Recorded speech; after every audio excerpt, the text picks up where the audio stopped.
नमस्कार मंडळी, मी सरिता. माझ्या मिनी ब्लॉगमध्ये आपले सर्वांचे स्वागत आहे.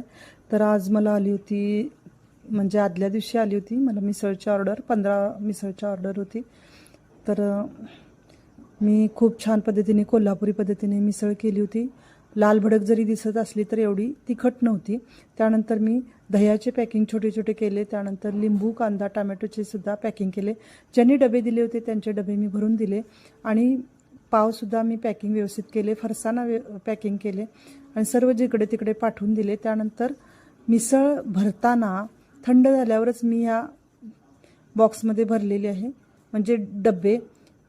शेवटी डबे आपले स्टीलचे परत येत नाहीत, त्यामुळे आम्ही अशातूनच भरतो गार झाल्यानंतर पदार्थ.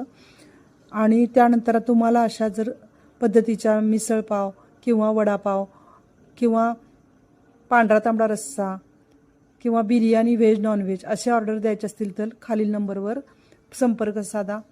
पुन्हा भेटू पुढच्या व्हिडिओमध्ये. तोपर्यंत धन्यवाद. Bye bye. पुन्हा भेटू नेक्स्ट व्हिडिओला.